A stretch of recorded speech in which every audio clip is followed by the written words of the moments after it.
everybody, and welcome back. My name's Joel. My name is Hugh. And this is the Drafthouse Top 100. Boys, we did it. Of all time. Of all time. We are now in the top 10. Of all time. So, thank you for sticking with us all, like one of you who's watched it all the way through. Hi, Mom. This is it. Hi, Miss Wilson. This is it. My mom didn't watch it all the way through. 10 best games of all time and 10 games that Hugh also really likes. Yeah, probably. Well, we know there's one in here, I think, that you don't have on I was your implying your top 10 wasn't as good Oh, as mine. That is a lie. Once again, I lost what I was going to say. So You're going to talk about hot garbage back behind us? 90 hot garbage? So, once again, if you weren't paying attention, we've gone through 90 of the best games ever made. Also, those games are all hot garbage, because these are the only ones that really matter. The top 10 of a random day where we put a bunch of names into Pub Meeple and hit buttons until it decided at that very moment which games we really wanted to play. 4,200 clicks later, this was the list. I am going to start us off with an oldie, but a goodie, because it got made new again. Oh! Number 10, Brass Birmingham. Yeah. Close. Mine was 12 and you were 10. Yeah, close. Same game as the old one with the addition of beer to the game. Yeah. Each turn you'll play a card. That card will determine either a where on the board or a resource on the board that you're working with. That will allow you to go to a place, get a thing, make a thing, or start building your building your network. You're going to spend half the game building up your network out on the rails, and just as you feel like you're going somewhere, the game is going to blow up half of the shit that you made to start a new era. Where you'll get to do the whole thing again. As we said before, it's a pretty complex game. It's not the most complex game I've ever played, but it's not beginner-friendly necessarily.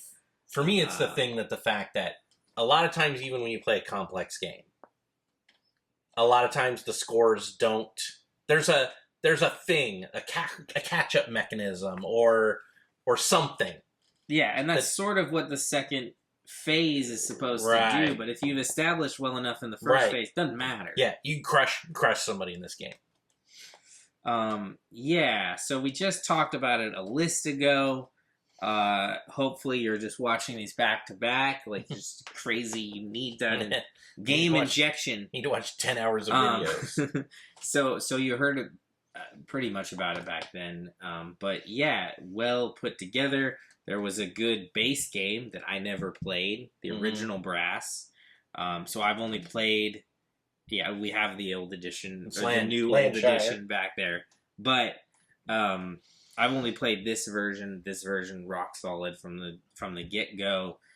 Lot of setup to get there that first time, but once you're like cracking on, it's fun, and also a giant headache. Yeah, because you're looking at the cards and you're like, none of these connect me right, none of this works right, everything's broken, how do I turn this into a thing?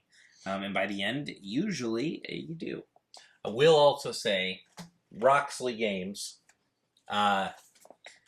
anytime you see their games on the shelf and you buy one, you know you're getting top shelf production. Yeah, they do that. They do Dice Throne. They do Santorini with the little island, and I mean they do a top-notch production. I mean, even if you don't like the game, looks-wise, it looks great. I mean, as a small aside to another game that was already on the list, Dice Throne Season 1 looked pretty good, and then they went and they made 2, and they made it even better, and they realized that they made it enough better and different that they went back and did the same thing to Season 1 to catch it all up, so it all is uniform on the table. Like, very well thought out, and like they're always trying to improve on the product that's in front of them. That is a company we will probably have to do a spotlight video about. We will get there. Yeah. So number 10 of all time. Brass Birmingham. All right. So my number 10 is the very first Crossroads game. Number 10, Dead of Winter. Now, first thing you need to know, I love games with a traitor. So, I enjoy that feeling of paranoia.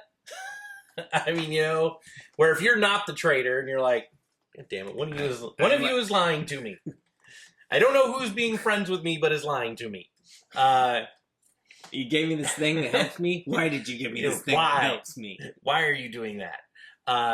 Dead of Winter is Walking Dead, the board game. You're in a colony. You have a certain amount of people.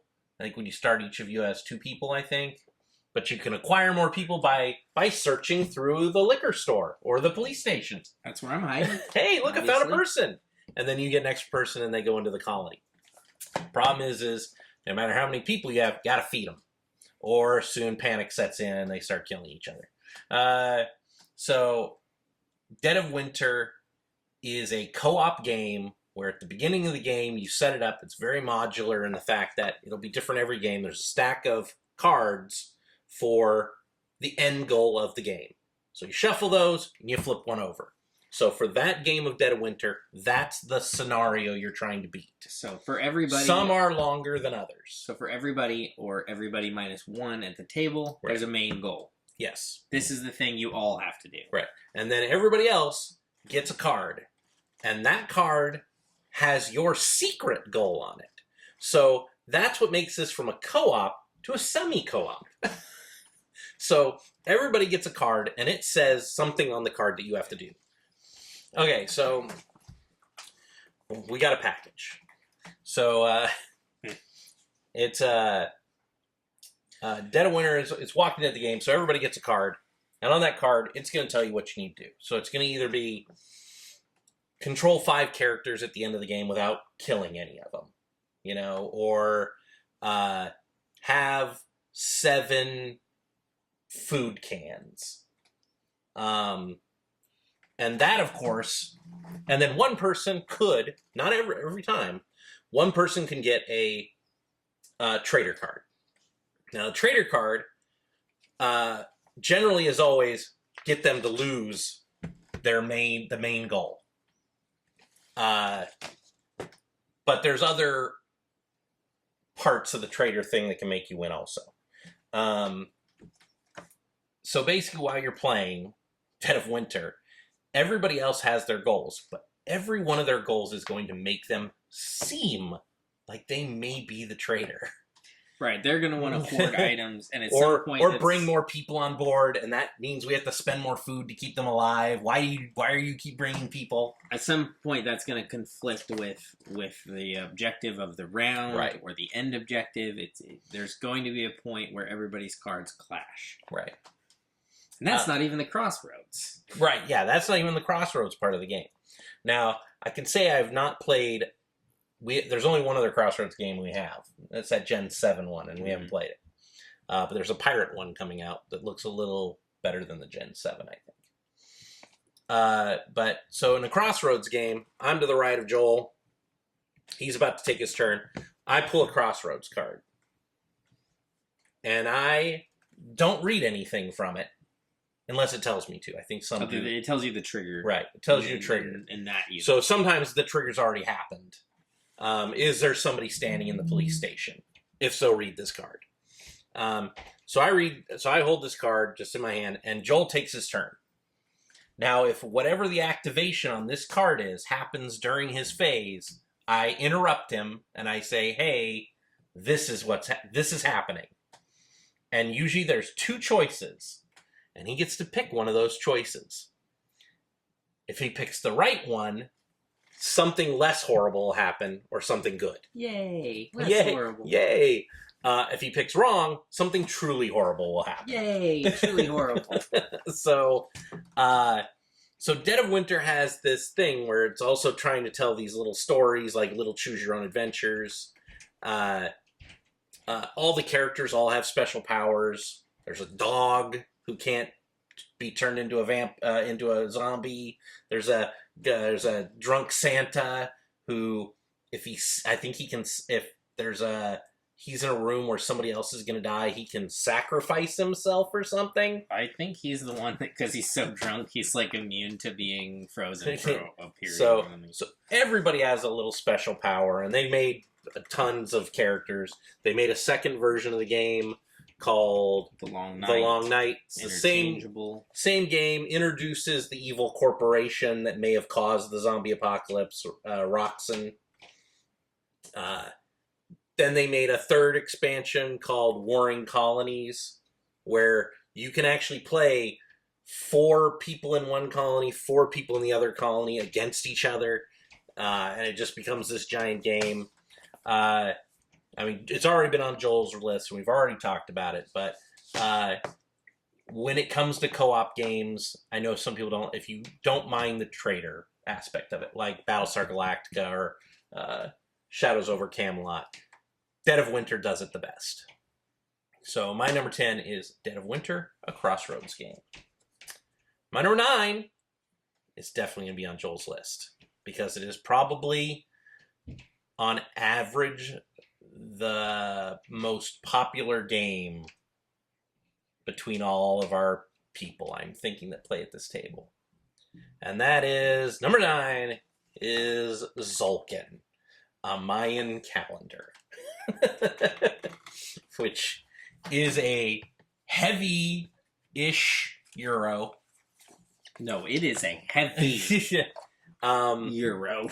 It has a super great board to it that has these giant dials. And I'm not going to talk about it a lot because we're going to talk about it again probably in a couple of spaces. I don't know what you're talking about. So on your turn, you can either place your workers or pull your workers. When you place your workers, you put them out there, and the goal is you put them on these dials. And at the end of every round, those dials are going to turn. Every time you turn the dial, your worker, when you pull him off, is going to give you better stuff. So the longer you can have him ride the rail on the Mayan calendar, the better you're off, generally. The goal in that game is it's a point salad, multiple different ways to score points or to build your engine. The last time we played, I actually won the last time we played. My goal was to just drive myself up on those temples. And so everything I did, I was just trying to drive myself up onto the temples as far as I could. The game, when it comes to mechanics of that style, it can be brutal. You can lose the game by just not pulling your pieces at the right moment, or not putting a guy on food. Not having an appropriate time to pull one off. Right. And then also the horrible thing, and generally, this is the only game on my list, I believe, where you have to feed your workers. No, I hate feeding workers. I hate feeding workers. This is the worst. And so at the end of every round on Tzolk'in, or not every round, it's like there's 4. I think there's 4 seconds. You have to feed your workers. So if you don't have corn, feed your workers. This isn't Caverna where you can feed them sticks. That one's on my list, but you can feed them sticks. Yeah. So if you haven't gotten guys onto the conveyor belt for food, for corn, and you don't have enough to spend, you can actually go into the negative in Tzolk'in. Where your pieces are on 0, they can actually be driven backwards. So Tzolk'in is very heavy. It is a very thinky game. You have to think couple turns ahead. You're trying to plan, right. You basically always want at least like 2 guys going on and 2 guys coming right. off. So you want your dial set up so that, your 2 guys are coming off at appropriate times right. to give you exactly what you're looking for, but you might need them in exactly the right turn. And it's a mess, but it's like a well grafted mess. Right, and you don't want to put all your guys out all at once because then your next turn is you have to pull one of them off. And if they're all on like low end things on the dials, it's just not worth wasting a turn for that. It's a waste of a turn. So there's an expansion for it. It is a game we play a lot. It comes to the table actually quite a bit for us. Nick loves it. If Nick would never be on camera and he would never do a top 100 with us. That's his number one. That's his number one. With the bullet. Yeah, that's got to be his number one. So my number 9 is Zulkin, the Mayan calendar. My number 9, I'm not sure I can forgive you for getting rid of. No, you got rid of it. It's gone. It's not here. Oh. My number 9 is my highest Stonemaier game. That would be Wingspan. Oh, yeah. How dare you? I love my birds. I don't care about birds except for when I'm playing Wingspan. Wingspan is all about engine building. There's a lot of ways to do it. It's very flexible. Man, a lot of your top 10 games are going to be like that. Engine building? Yeah. All of them in some way or It's got the El Magnifico function where you're all the way out here and you drive it back. Yeah. So Wingspan, we'll talk about it mechanically here first. Maybe it's in my top 100. I know. Okay. But you got rid of it, and it was my number 9. Wingspan is each round you're gonna basically attempt to get cards to the table that in later rounds will just trigger effects or work off of other previously played cards. Like it's that simple. That's all you're really doing. Right. What it does really well is you feel like you have an engine up and running very quickly. It doesn't take a lot of cards to start having chaining effects to start producing like points, right? So a lot of the games that we've talked about recently, we were talking about the fact that you start getting an engine built, and right as you feel like it's like a comfortable engine, the game ends. Right. This game, you're like 3 rounds in, and you're like, I'm doing 13 things on my turn because this goes here to this to this to this. If you chain correctly. You cannot have it come up properly. Sure, the cards can just not fall properly for you. That's a thing that happens. But in general, if you're playing with 4 people, one person's having a hard time getting their engine going, and 3 people are doing pretty well on that front. Because there's a lot of flexibility, because a lot of the things will interact in like a good way. Now, the thing that sits on top of all of that, the skin that actually exists for it. Again, I didn't care when I first heard about it. I was like, it was about birds. It's about watching birds, collecting the things that I saw from birds. I don't care. Yeah. But I like different.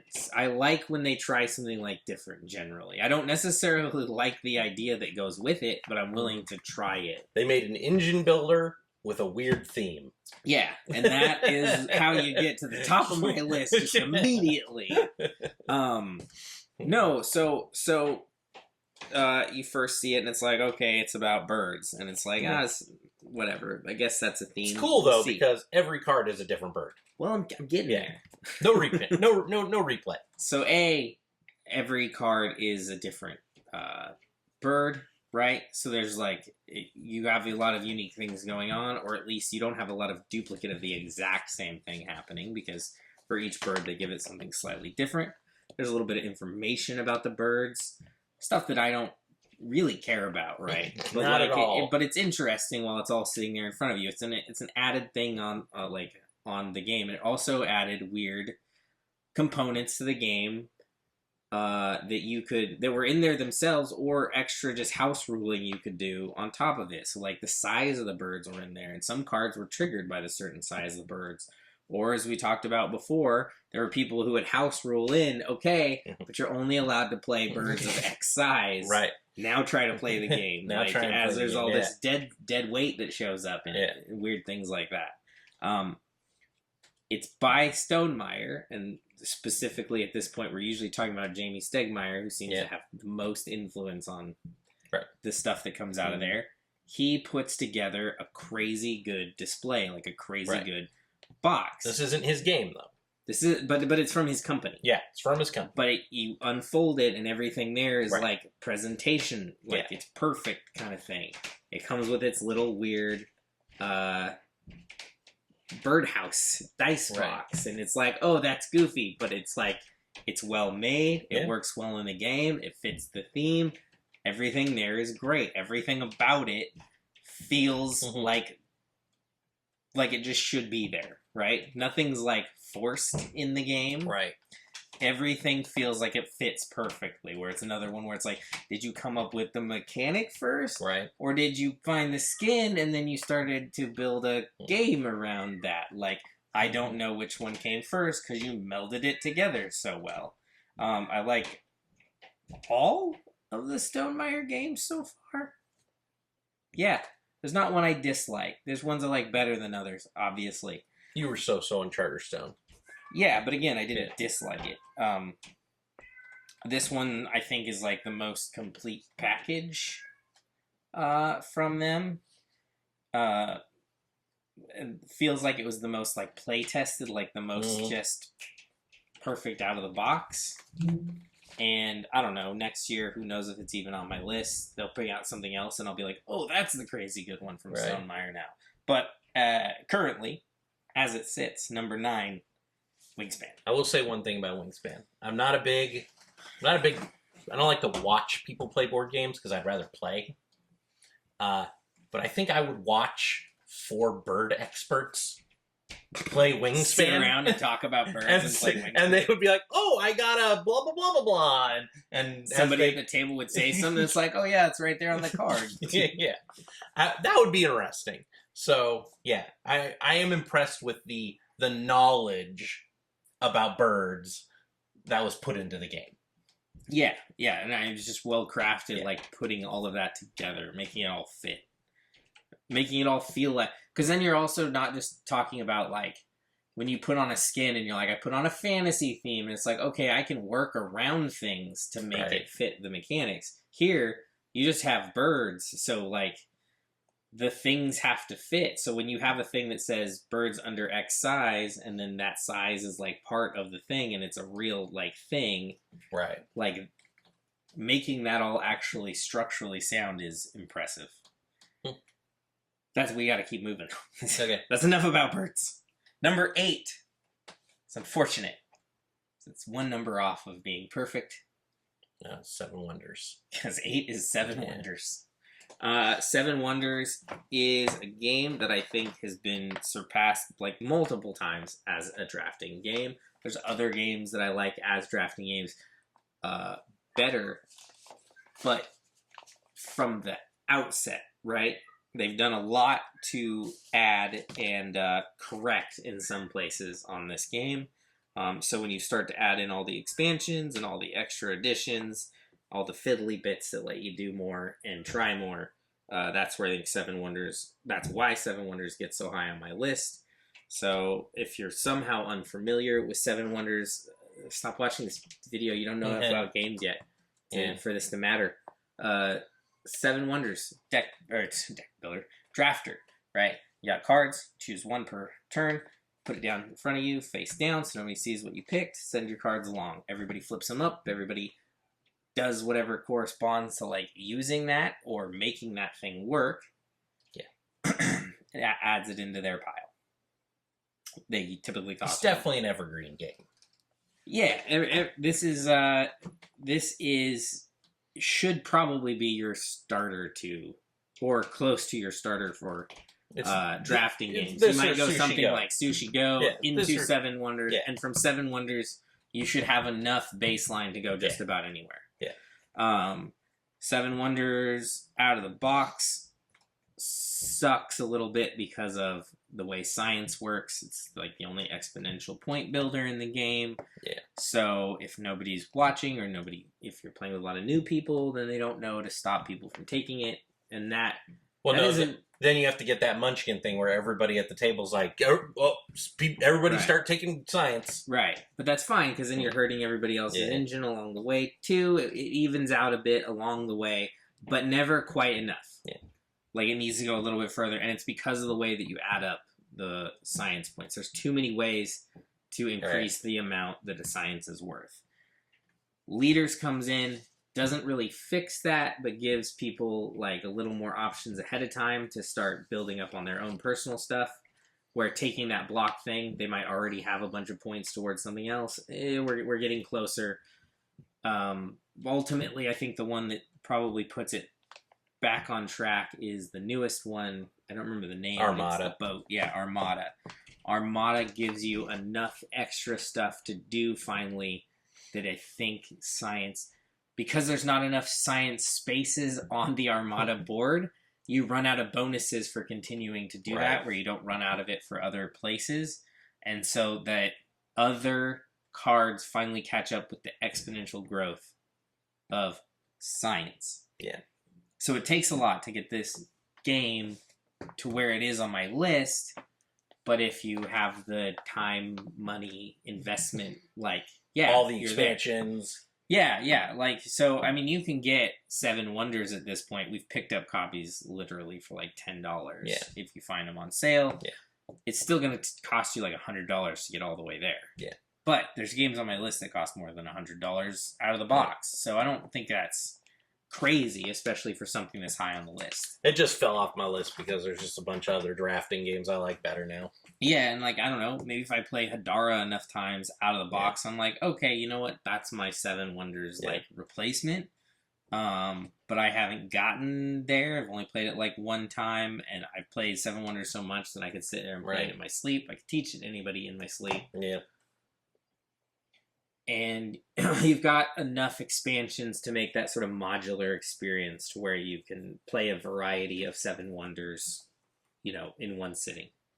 So I'm sure we've talked enough about Seven Wonders between that and Duel and every other place where it's come up as a, it's like this, that it's been covered enough. So we can move on. But number 8, Seven Wonders. My number 8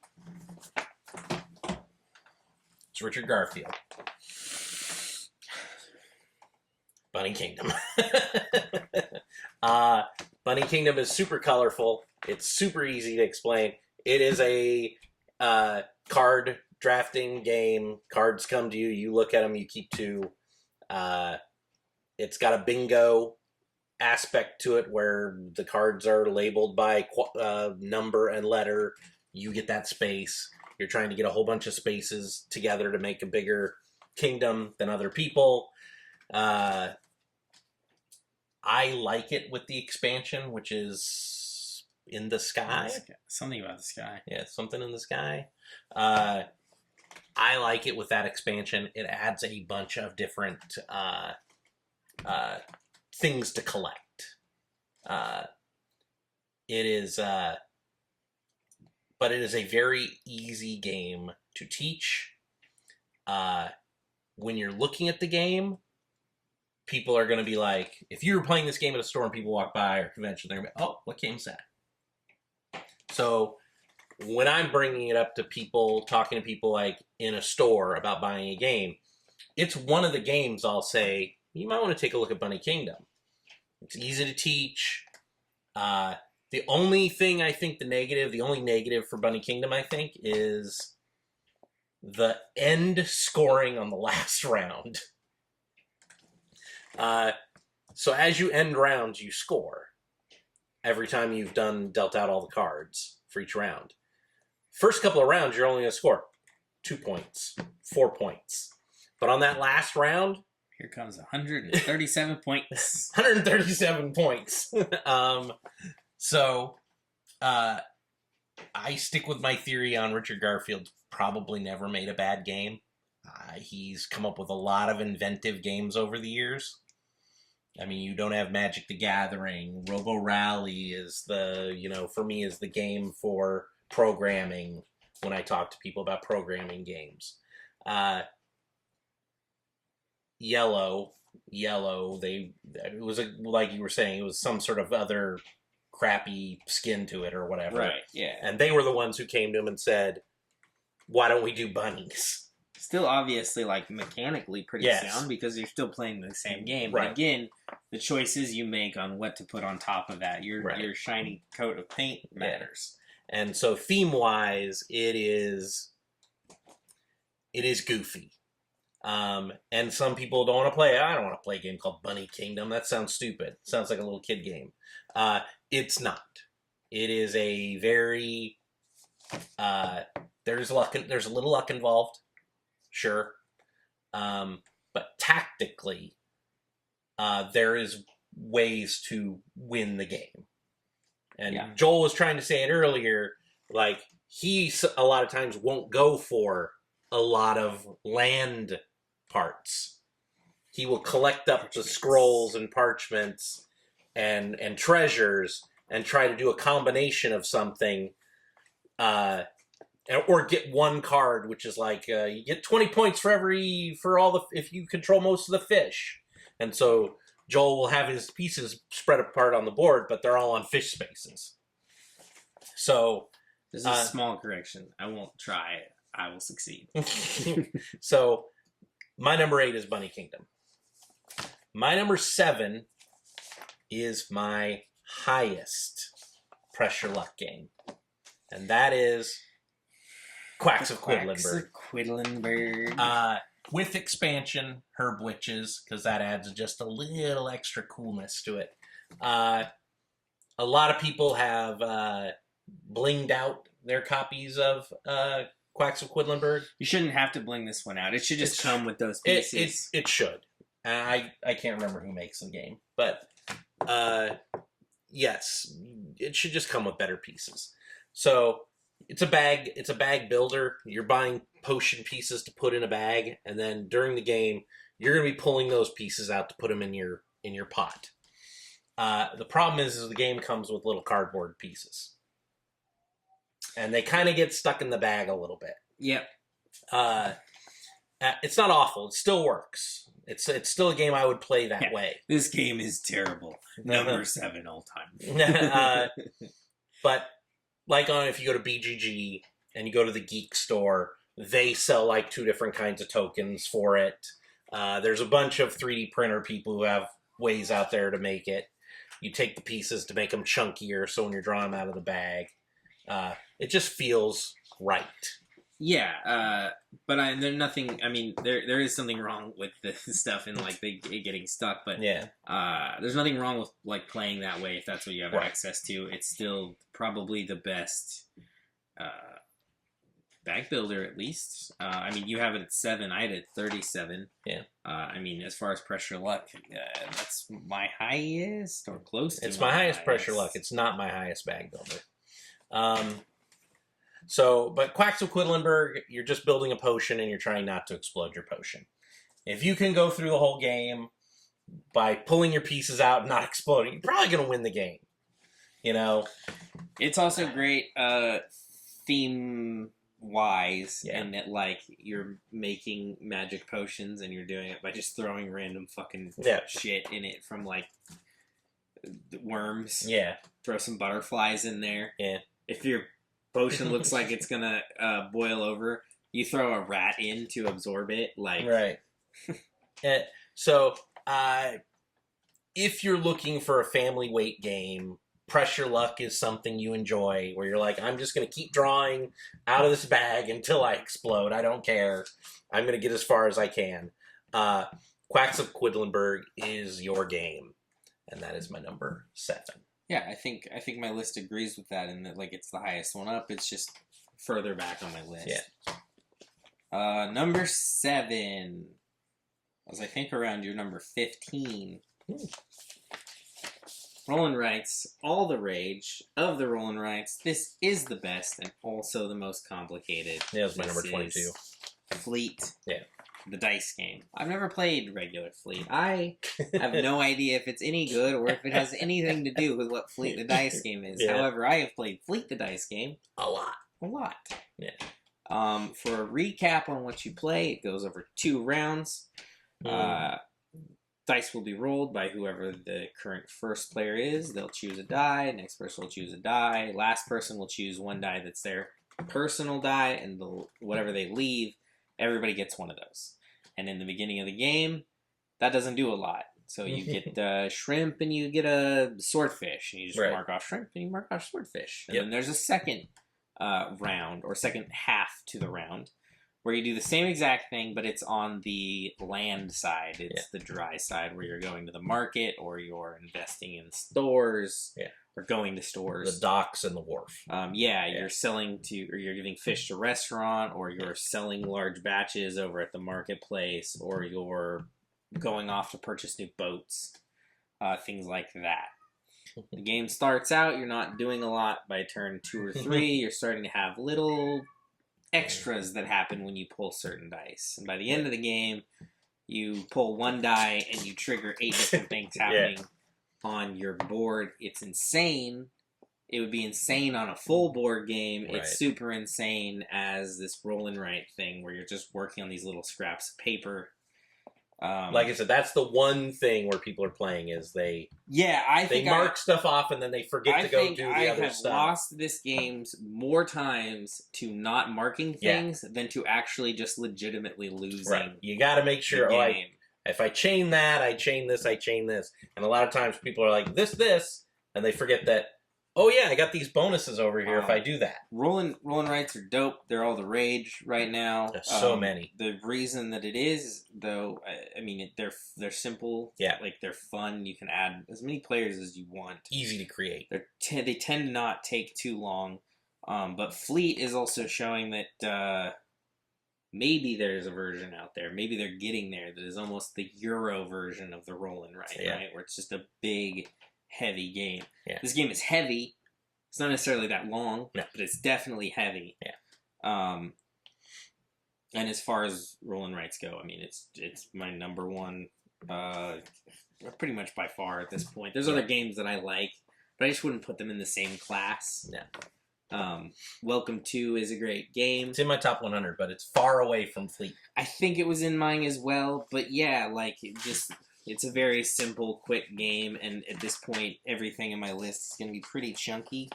Fleet's going to be like the least chunky of the top 10. Yeah, Welcome to was 83 for me, and then Fleet was 20. Yeah, it's something similar for me, and it's just when you add that one more thing, and this one doesn't necessarily add one more thing. Chaining is not a big thing in roll and write, so that to some extent it added that, but it's just got that extra something there. When you add the extra something, that's just where the magic happens for me. So we talked about it before. I'm sure it won't be the last time we talk about it on this channel. Number 7, Fleet the Dice Game. Number 6, Architects of the Western Kingdom. Yes, it is still higher than Paladins. Architects of the Western Kingdom is a worker placement. But as we've discussed before, Shem Phillips is playing with the idea of worker placement a bit. And in this one, the worker placement aspect is changed up by you can go to spaces that already have your workers. And when you do that, it increases the value typically of the space that you're going to. A lot of times it multiplies. Yeah, so you'll end up, instead of going to one space and getting 1 wood, if you got 4 people there and you go to that space, you're getting 5 wood off of it that turn. But you're only putting out 1 at a time, right? So you couldn't have done that originally and gotten your 5. You had to build up that way. But you, at any time, an opponent could use the sheriff to haul off a space to jail. So the amount of people you have in a space also leaves them more vulnerable because they get more for taking a bigger spot. They're worth a silver apiece. Yeah. The objective is to, depending on how you play, it's always just to score points, but you could do that through the church. You could do that through some shady dealings. You can do that through collecting people.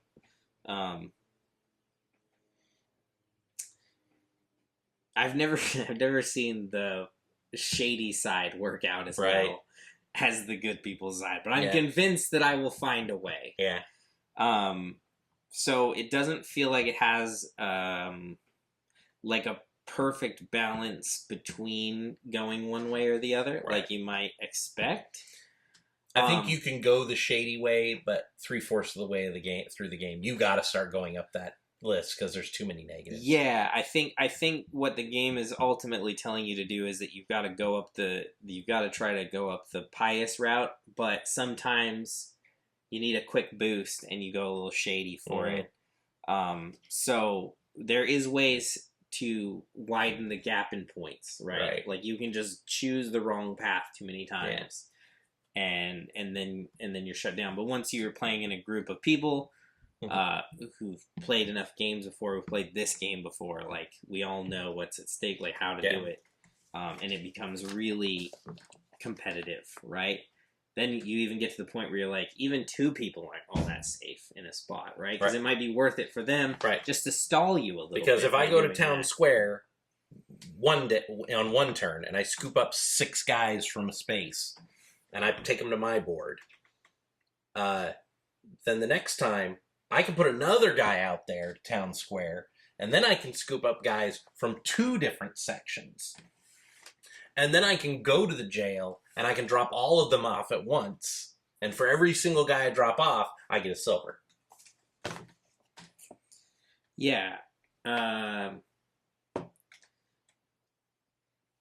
really like Raiders, which I put on my list, but I put it really far back. And I think that one feels sometimes like it shines more than these ones because the 2 games that came with it that are sort of in that series, it was like leagues for me, like ahead.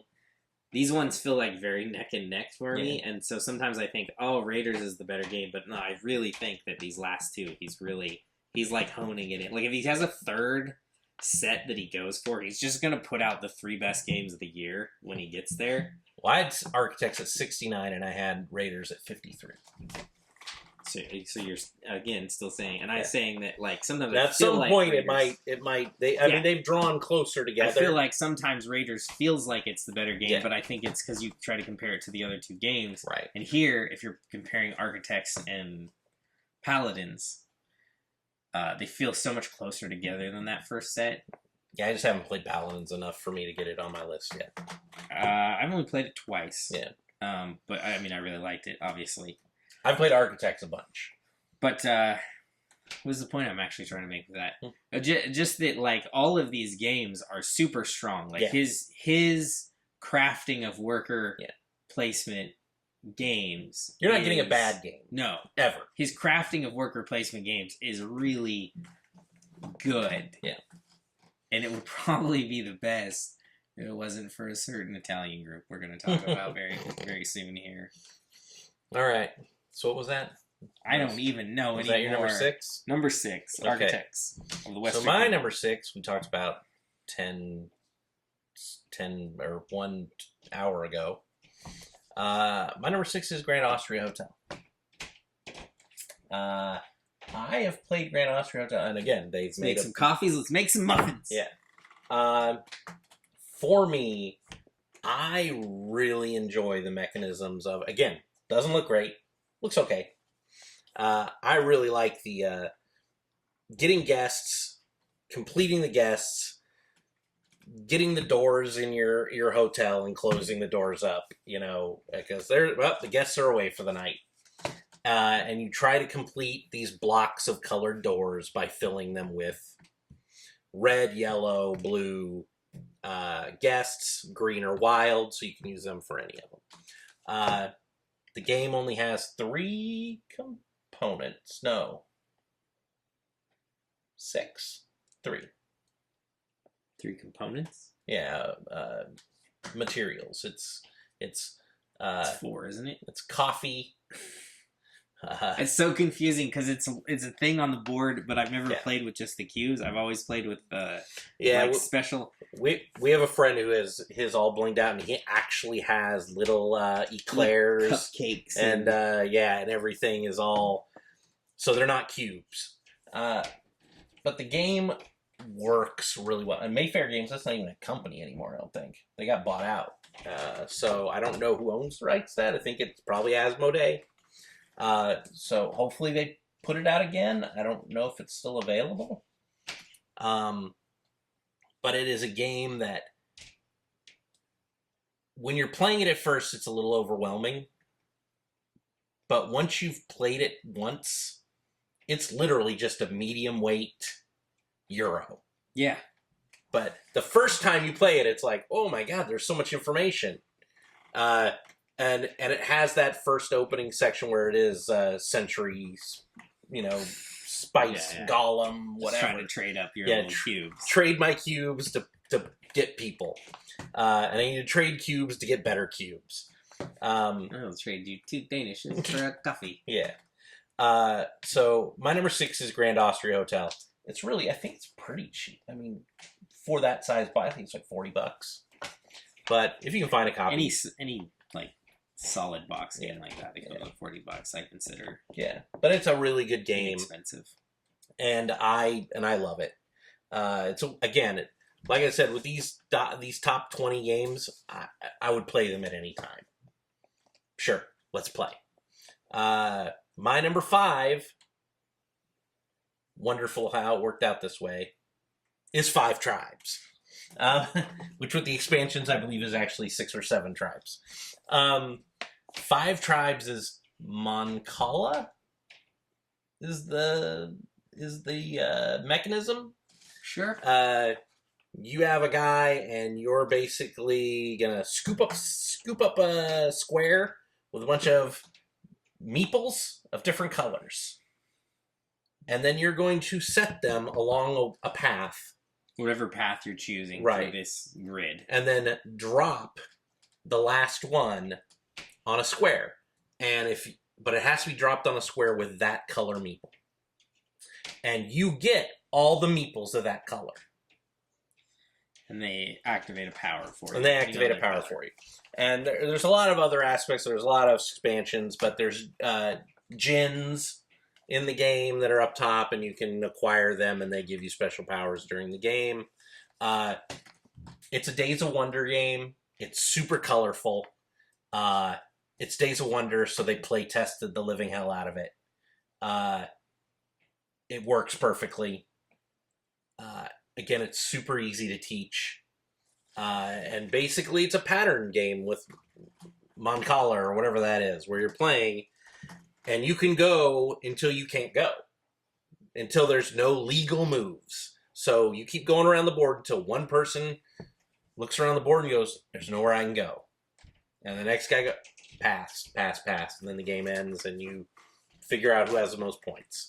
But 5 Tribes is, I put it in that Istanbul level of games. It's that medium weight, play it for an hour game. You gotta start thinking about it just a little bit more. It's a little thinkier than Ticket to Ride or, the Evergreen games.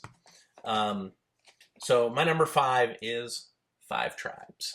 My number 5 is a worker placement. No way!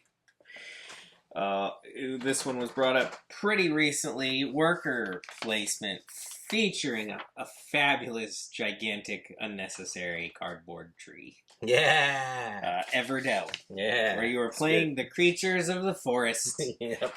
It's a worker placement.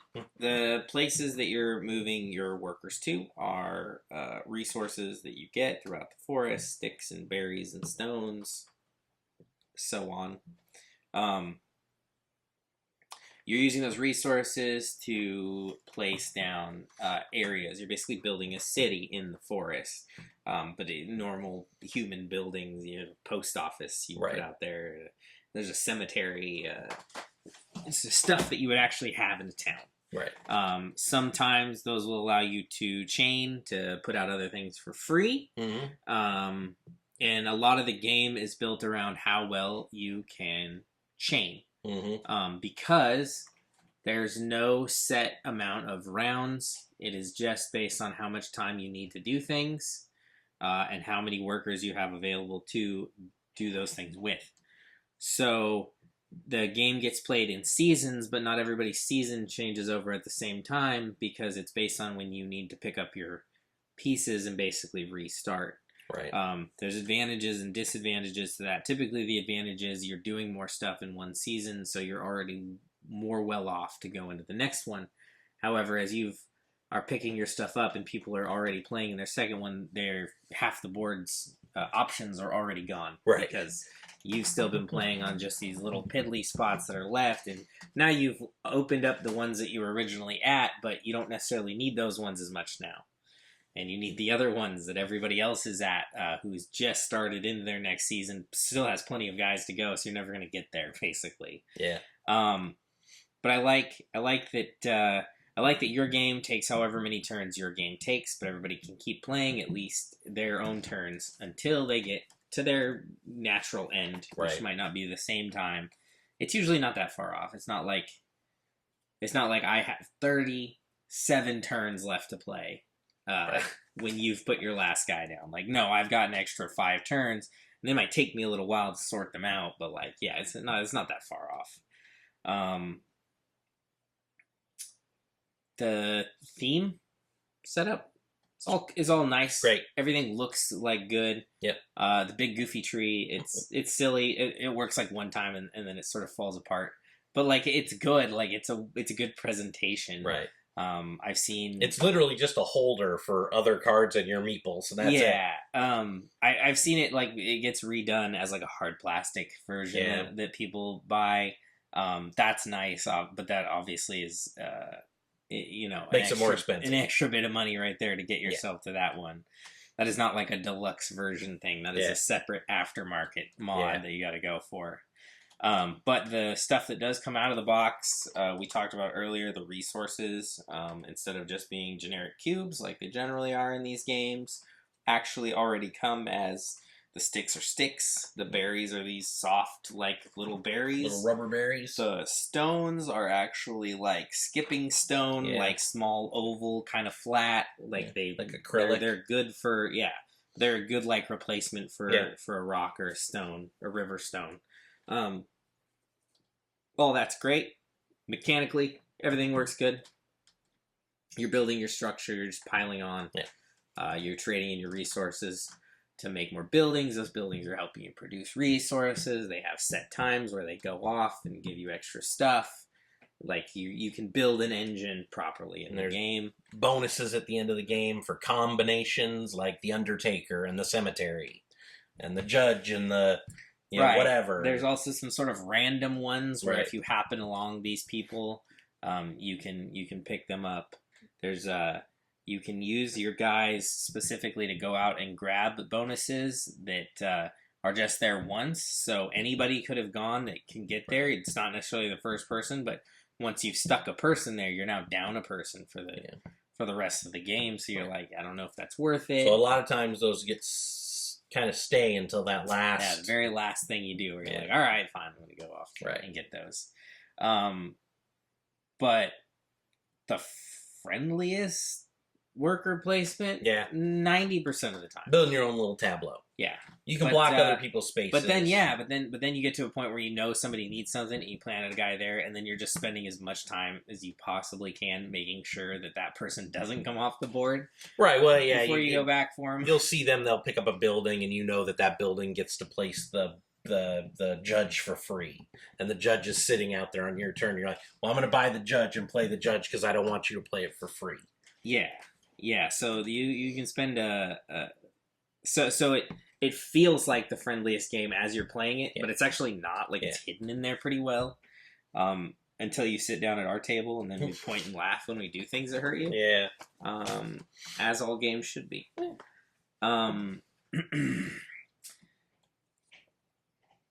So this is Silver Starlight. Starling Games. Starling. They may have changed their name. I can't remember. Silver Sterling. That's where my brain went. I think it's Starling Games. Yeah, I don't know if I can name their other games off the top of my head, but this one just Play this one a lot. knocked it out of the park. So, number 5, Everdell. Number 4, a little swerve here, worker placement game. No way!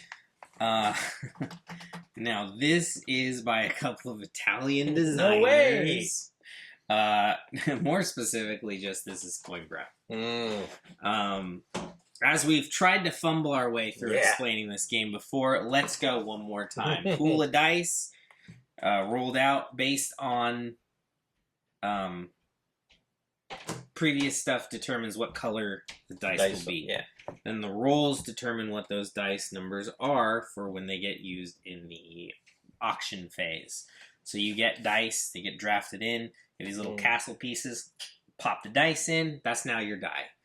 Then from there, those dice get placed out into these columns that have people for purchase. The dice to determine what order you'll get to pick from that column, but they also determine the amount you'll pay. So if you put out like a 5 die, right, you probably are going first to pick out of that column, but you also owe 5 of whatever that person happens to be charged. Between gold or, I can't remember what the green one is, but there's a green one. It's prestige or something. Yeah. That's a whole phase. That's like a whole thing over there to get stuff to add to your little machine. Get your engine rolling down here.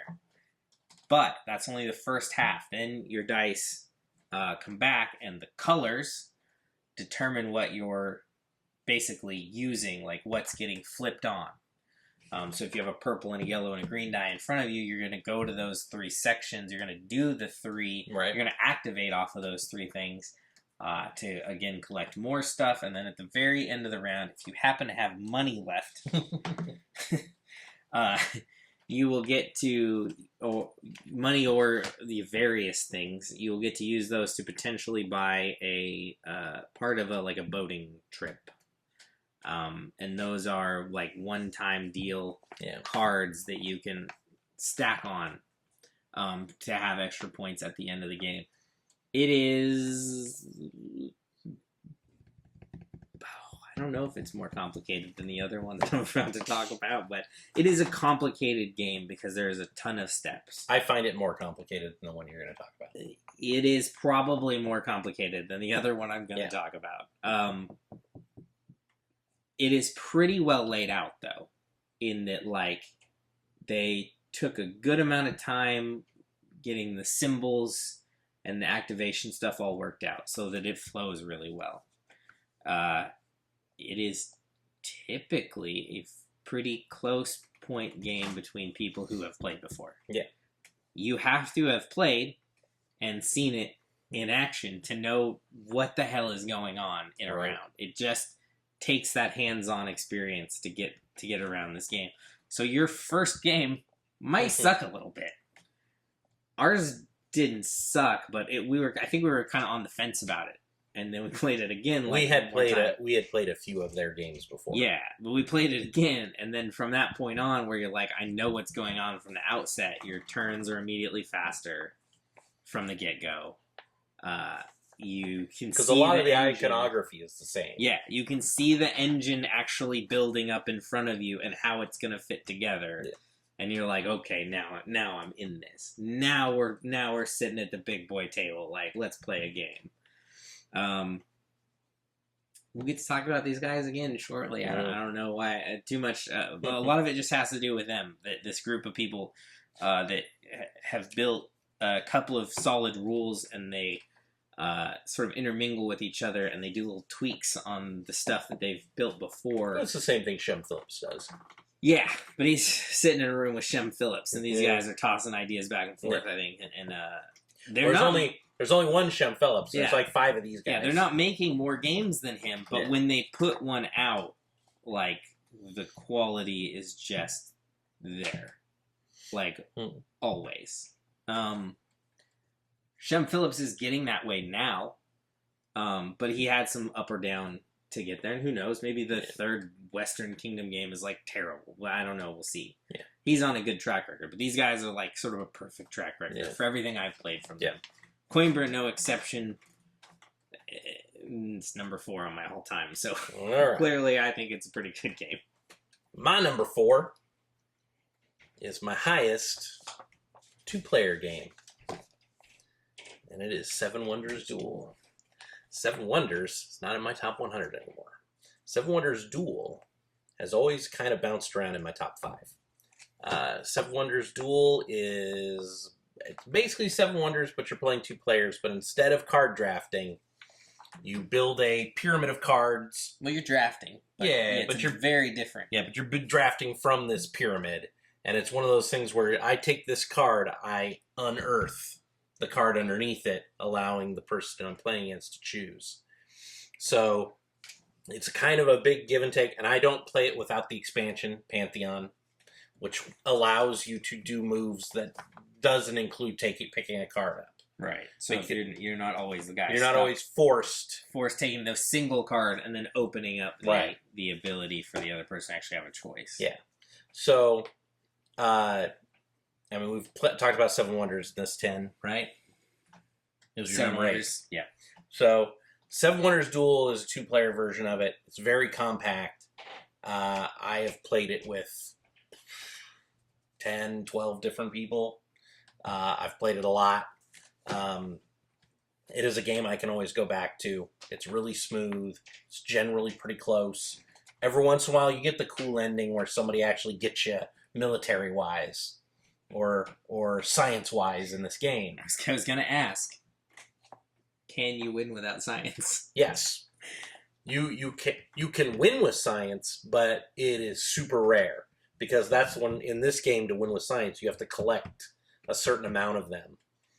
And it's hard to do because you can see what's coming. And then in military, you can win with military by driving the shield past the guy and winning the game.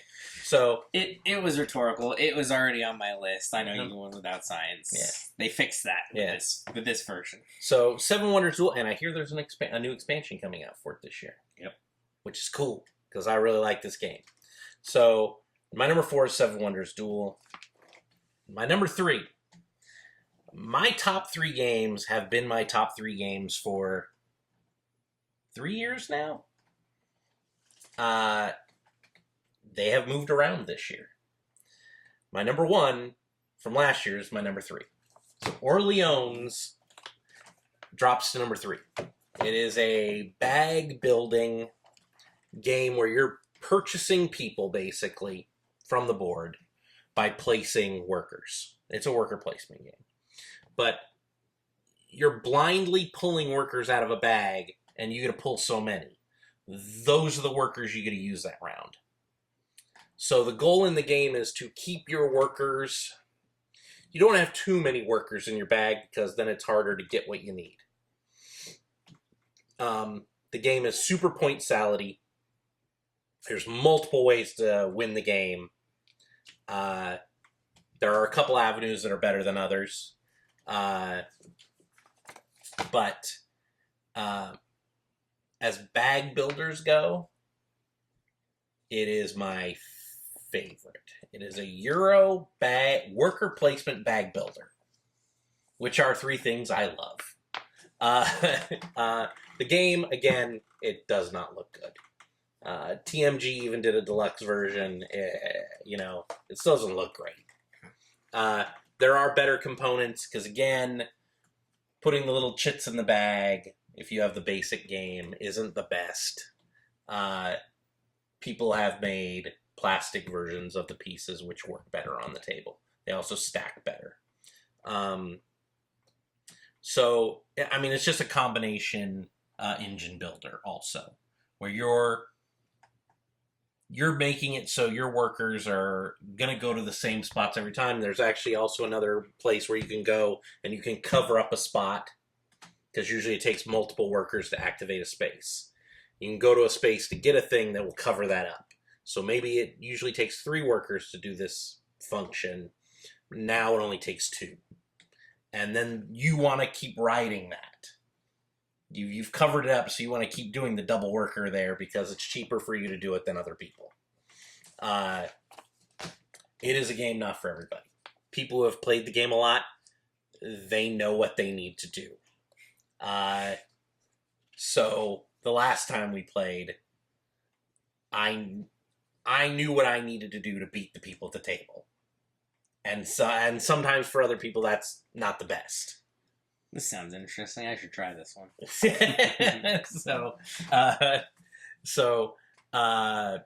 Yeah, you've played it, but you haven't played it enough. I played it one time. It was like 2 years ago. Yeah. If I can't at least start to explain a game, then it has no business being in the top 100. Hence why this is a top 100 of a certain day at a certain time. So Orleans, or Orleans, or whatever you want to call it, it's my number 3. Like I preference that on the fact that 2 of my top 3 games are not for everybody. But for me, Orleans is the perfect worker placement bag builder. So that's my number 3. Well, my number 3 is for everybody who like heavyweight Euro games made by a small group of Italians. Right. My number 3 is Lorenzo El Magnifico. Yeah. I actually thought you would have Coimbra above this one. Well, I didn't. I had it one behind. One behind. Probably because we ended up playing Lorenzo more, and you just get it. It feels more fleshed out like the more you get into it. Lorenzo is a 2-prong engine builder. So you are using dice to as workers, like for worker your placement. Family members. Yes, your dice. But your dice are for your family members. When they're rolled, they are that determines basically their value for the round. Mm-hmm. And when they're put out, you have 4 rows of people or places that do different things. Some of them are more like gain resources, run your engine. You roll the dice, and then they're the different colors, and you have the little wooden sticks that are those dice. There's the symbols for those dice. Right. Yeah.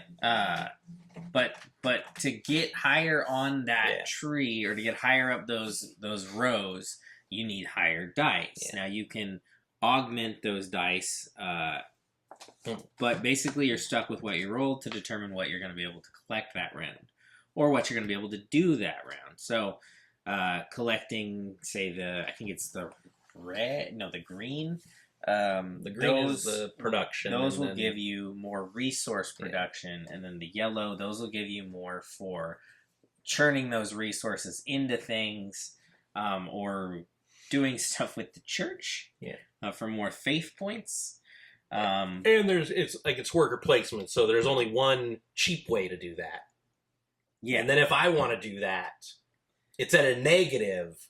Right. Yeah. But again, this has to do with the dice in that. So those spots are sort of universal. Like everybody can make their stuff run, but other people have to do it at a disadvantage from the person who did it first.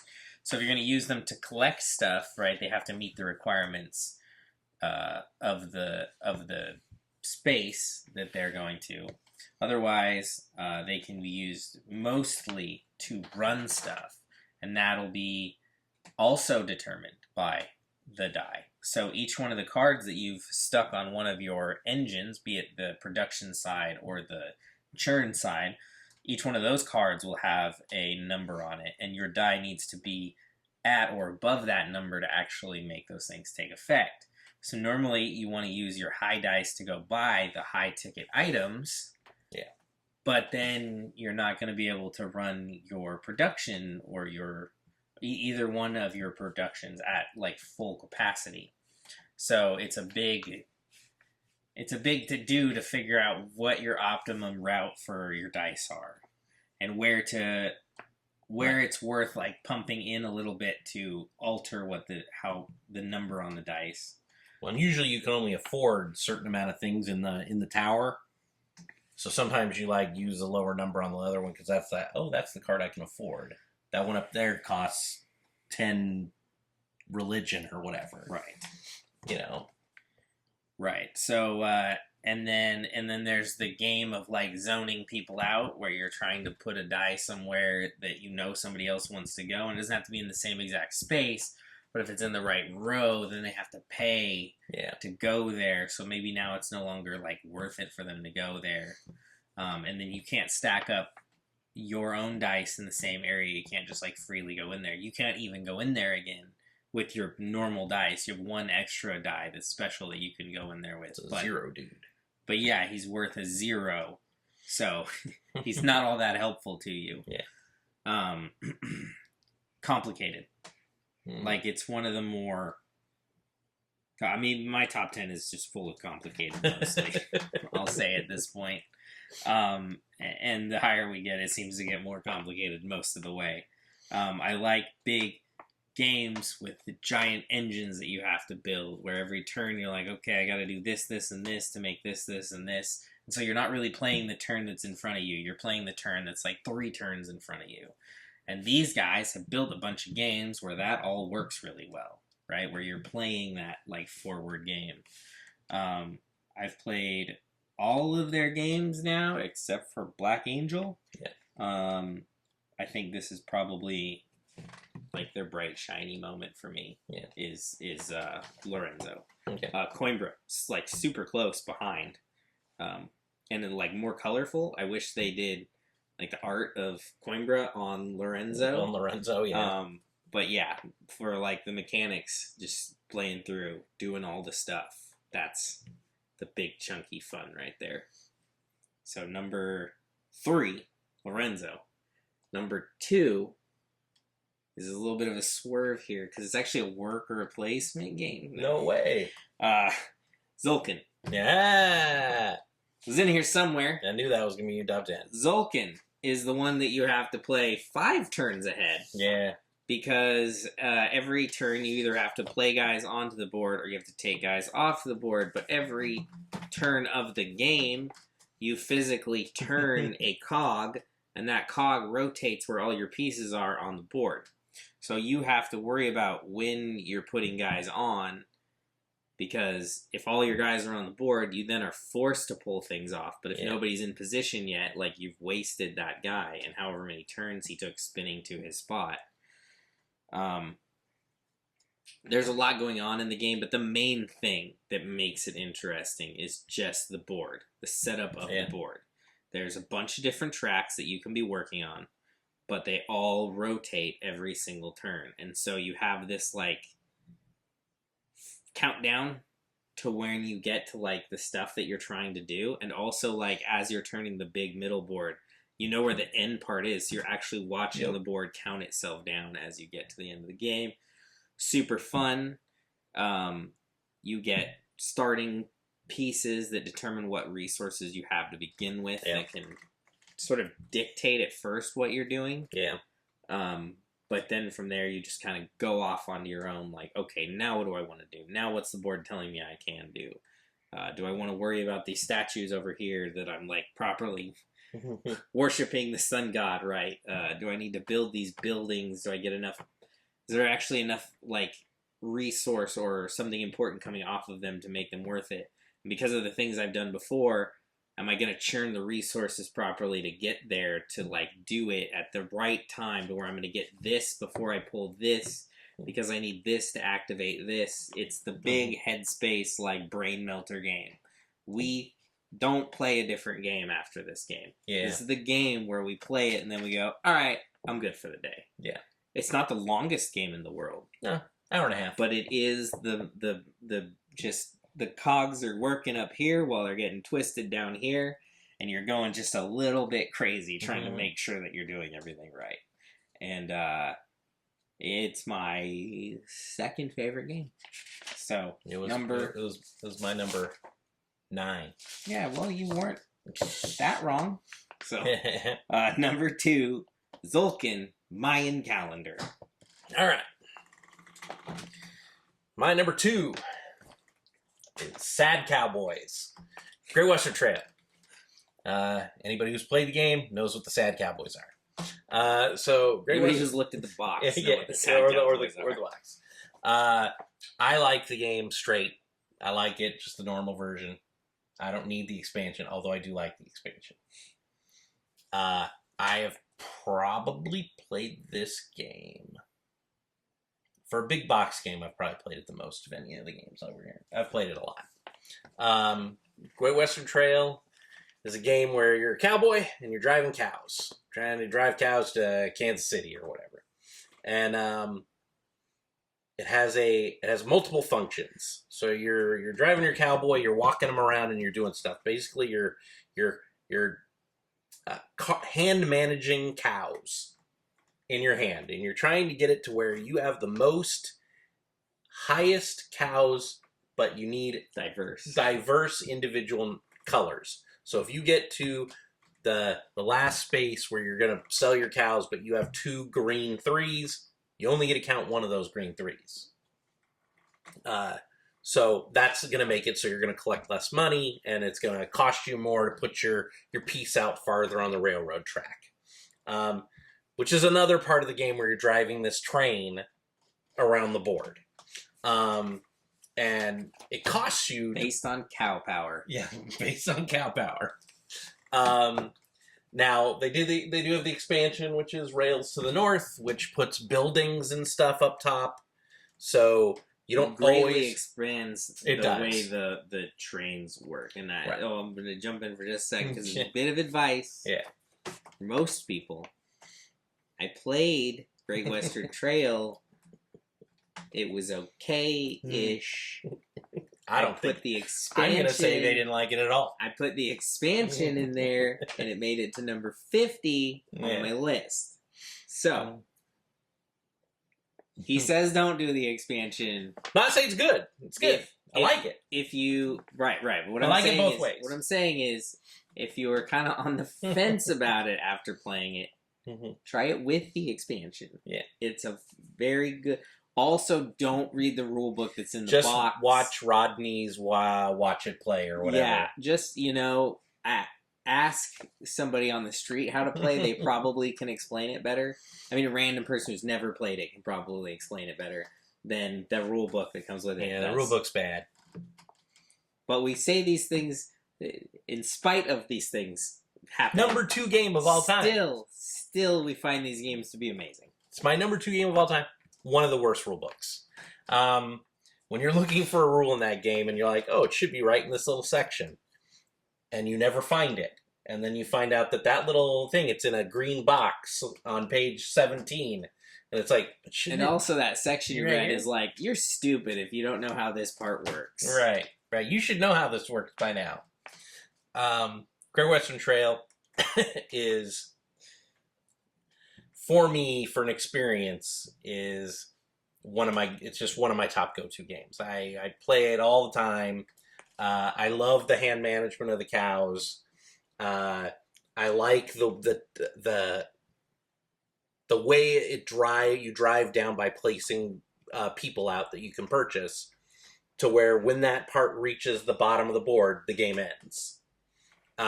So you can see the end coming, and it's kind of a game of how fast can you move your herd of cows through the city, and can you do it more than everybody else? Because if you'd go through 2 or 3 more times than everybody else, you're going to win. Because you made so much more money. But there's a lot of different ways to win. And I've seen people win in multiple different ways. So there's not I used to have a clear-cut way I played, where I would just get rid of cows. I would get my hand down to where I only had 6 cows. So when I'm drawing my cards, I know when I get to the Kansas City, my 6 cows in my hand are all different. And I'm always going to get the same amount of money every time. So I just need to go through as fast as I can.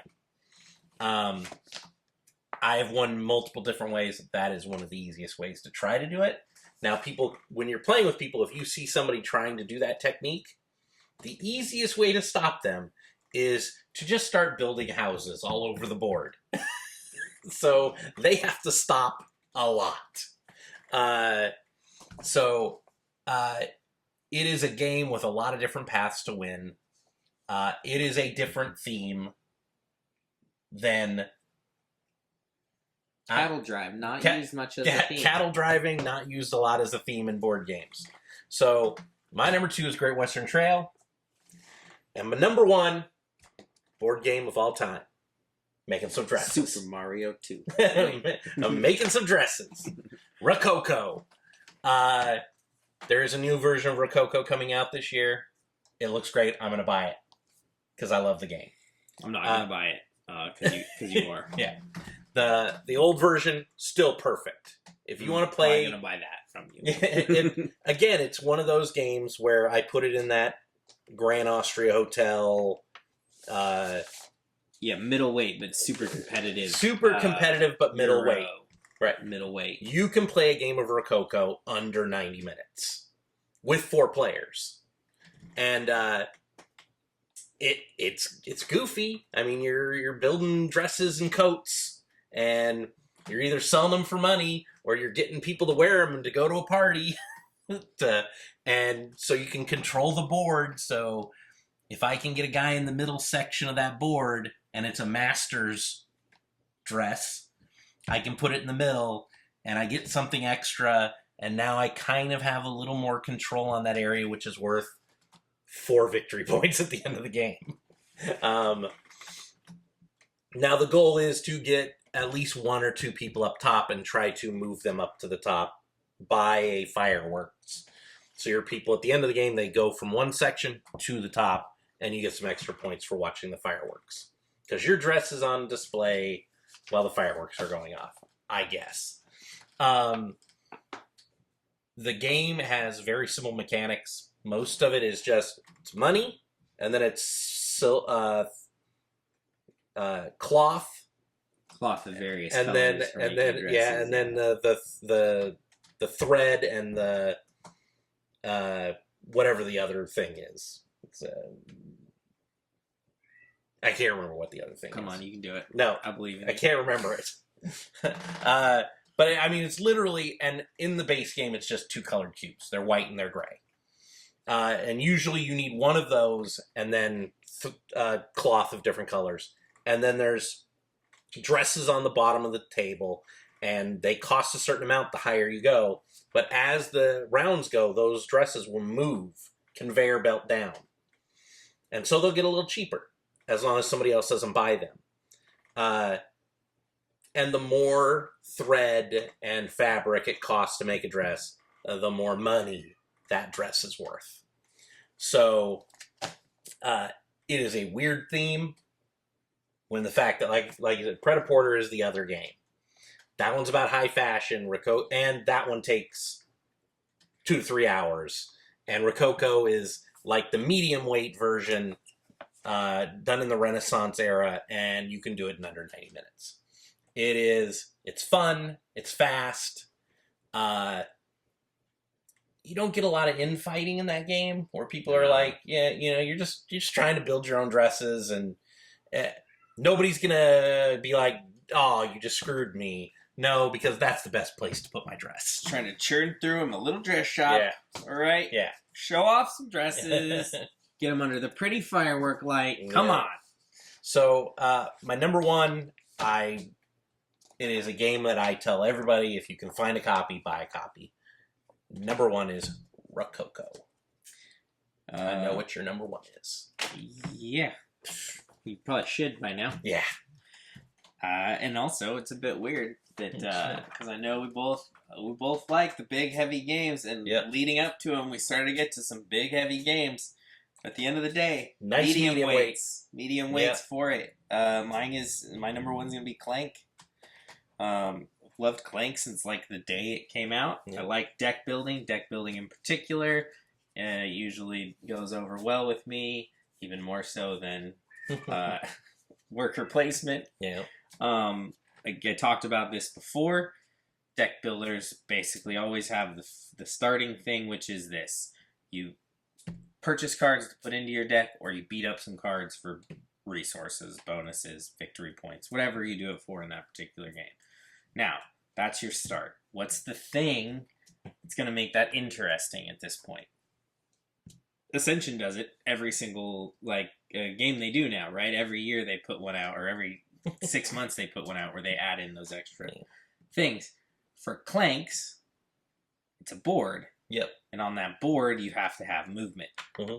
So Clank adds, you have the purchasing, the getting the items and allies into your deck. And then you have the fighting the monsters, either because they've popped up and they're out on the table and they're taking up space where you need cards to buy, or because you're trying to traverse rooms and there's just a monster there, so you need to get through it. And then they added the movement, so that you have to juggle the 3 different things in your deck. If you have all gold, this is great, you can buy a bunch of stuff, but that's not the most points that you can get in a round off of purchase. You can have all fighting, but then if enough monsters don't show up, that's useless. And you can have all the movement in the world, but if you can't, if you then just get punched to death by random monsters as you're running through the rooms, what's it matter? So you get to do the juggle. It's also got where you can sort of take risks. You can option to go after cards that will add up Clank quickly, and when you play Clank, I mean cards that have Clank. That requires you to take cubes that would be sort of your health cubes that are just floating in a pile off to the side and add them to the board. And if the bad guy gets woken up by cards getting flipped, certain cards will activate it. All those cubes will go into his bag, and cubes will be drawn from there. And when your cubes come out of that bag, they're hits against you. Yeah. So you can play suicidal and loud and bang through the dungeon if you move fast and crazy, but you might just murder yourself very quickly. You can try to be quiet and super stealthy, but then you're probably not moving fast enough to gather the stuff that you need. So you have to, there's risk, there's the deck building in the game, which I like. There is just the way the boards all work, because there's multiple boards at this point. Oh yeah, there's a bunch. Which I like. The movement and stuff works differently from board to board. Things that you need to move around change up from board to board, stuff like that. And then there's the risk, but like you're deciding how much of the risk to take most of the time. Yeah. You've decided if you've chosen to leave your plus Clank cards in there or to buy more plus Clank cards. Like you're making things happen yourself. So or +2 Clank cards. Yeah. That's crazy. So that sort of press your luck fits in there, although this is not a press your luck game. It's just like an added part to it. I like Clank better than Clank in Space, although I couldn't really tell you why exactly. It's not necessarily the theme. Sci-fi is great. Fantasy is great. So either way it could have gone. Is it too spoofy? I actually like the modular board aspect on most games, and I liked it in that one. But something about it, I just liked the setup on Clank. Well, Clank in Space has a little bit of a goofiness to it that the regular Clank doesn't. See, I think the regular one does have some goofy stuff in there too. Yeah, I think the Clank in Space is all goofy. Every single card is a spoof of a That's true. Science fiction it probably has more trope. of it, yes. But that doesn't bother me. No. I just, something about it, if I was to pick the two off the shelves, it's just not to say that I wouldn't play Clank in Space. I just wouldn't bother to put it on a top 100 where I'm already playing Clank. I just combined them. Yeah, they're generally just a combination. Like, you just choose which theme you like better, and that's probably the one you like. I don't think I have a theme that I prefer over the other, so that one, the base game, I just think there's enough going on there that, like, sweet. I do like when you get the expansion board for regular Clank, Adventure Clank, is the fact that you play one side of the board, and that's a different game, and then you flip it over, and it's a different game. Yeah, I mean, there's a lot of stuff going on. And then all the expansions, they're fairly inexpensive. Yeah, $20. They don't add a lot of actual pieces in, but they have big sweeping gameplay changes. The underwater one stops you from moving through rooms unless you have the breathing apparatus. The way to breathe. It also changes like the layout on the board. The Egyptian one has a mummy running around that the other people can drive towards you. Yeah, that you have to basically avoid on top of the actual like main bad guy that's out there. The dwarf one, you're digging for gold. Yeah, you going through tunnels and finding gold along the way. So all of that helps, but you don't need any of it. I think out of the box, it's really good, but I think all of these things obviously lend to like a really strong overall series. Yeah. Which I would put together as one thing, drop it in at number 1. It's number 1 for me. Clank. Okay. We did it! Holy crap, that's it. All right. That's 100 games. Specifically there, games. That is... Yes. Yeah. That is our number 10 through 1 on the Drafthouse. On the Drafthouse Top 100. However, those games are all hot garbage because there'll be new top 10s. We don't know what they are yet, but we're going to find out. We're going to bring them to you. Yeah. Until then. There's a couple over there I got to play. Not right now. Yeah. So many games. Until then, I'm Joel. I'm Hugh. We'll catch you next time. Catch you next time.